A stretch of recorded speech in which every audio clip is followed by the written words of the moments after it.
Sur une assiette bien ronde en porcelaine réelle, une pomme pose.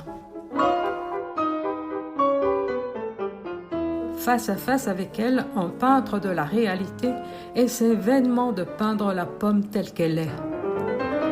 Mais elle ne se laisse pas faire, la pomme. Elle a son mot à dire et plusieurs tours dans son sac de pommes, la pomme. Et la voilà qui tourne dans son assiette réelle, sournoisement sur elle-même, doucement, sans bouger. Et comme un duc de Guise qui se déguise en bec de gaz parce qu'on veut malgré lui tirer le portrait, la pomme se déguise en beau fruit déguisé.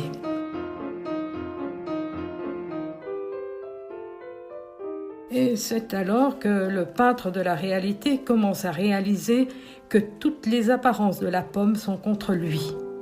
Et comme le malheureux indigent, comme le pauvre nécessiteux qui se trouve soudain à la merci de n'importe quelle association bienfaisante et charitable et redoutable de bienfaisance, de charité et de redoutabilité, le malheureux peintre de la réalité se trouve soudain alors être la triste proie d'une innombrable foule d'associations d'idées.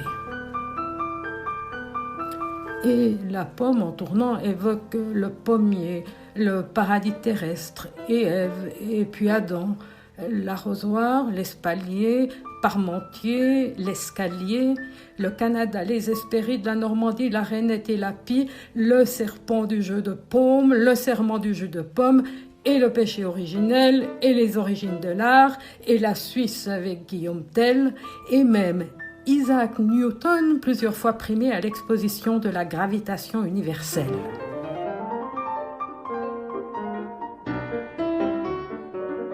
Et le peintre étourdi perd de vue son modèle et s'endort.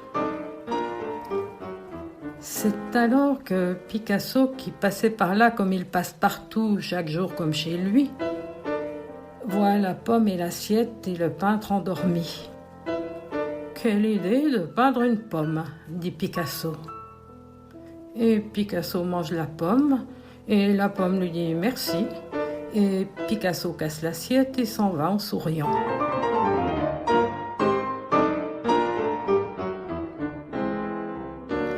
Et le peintre, arraché à ses songes comme une dent, se retrouve tout seul devant sa toile inachevée, avec au beau milieu de sa vaisselle brisée, les terrifiants pépins de la réalité.